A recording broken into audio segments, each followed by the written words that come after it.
আসসালামু আলাইকুম viewers, SRT creation চ্যানেলের পক্ষ থেকে আপনাদের সকলকে স্বাগতম। তো ভিউয়ার্স, আজকে আমরা আপনাদেরকে দেখাবো অটোক্যাডের মাধ্যমে আপনারা কিভাবে ফিটের সেটিংস ঠিক করবেন। আমরা অটোক্যাডে বিভিন্ন ডিজাইন করার সময় ফিট এবং মিটারে সাধারণত করে থাকি, বেশিরভাগ সময় ফিটে করে থাকি। তো আজকে আমরা দেখাবো ফিটে আপনারা কিভাবে অটোক্যাডের সেটিংস ঠিক করবেন। ইনশাআল্লাহ পরবর্তী কোনো ভিডিওতে আমরা মিটারের সেটিংসটি আপনাদের দেখিয়ে দিব।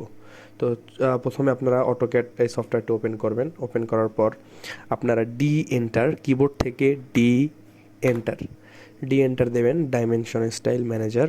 এখানে আপনারা গিয়ে মডিফাই এই মডিফাইতে ক্লিক করবেন। মডিফাইতে ক্লিক করার পর এখানে আপনাদের এরকম একটা ইন্টারফেস আসবে। তারপর আপনারা প্রাইমারি ইউনিটস এখানে ক্লিক করবেন। প্রাইমারি ইউনিটস এখানে ক্লিক করার পর দেখুন ইউনিট ফরম্যাট, প্রিসিশন এগুলো আসবে।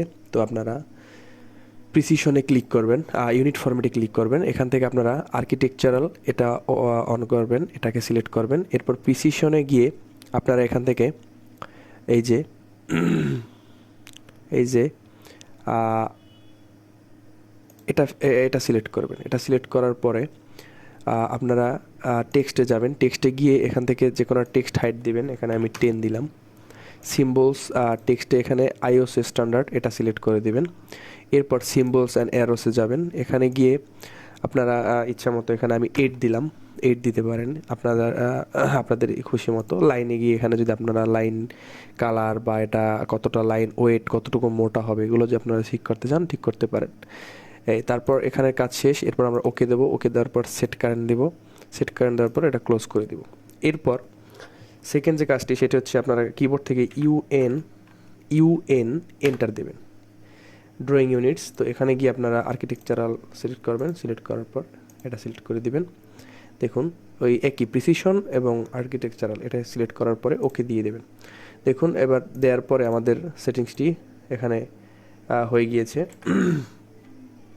এখন দেখুন আমরা এটাকে মেপে দেখাই আপনাদের।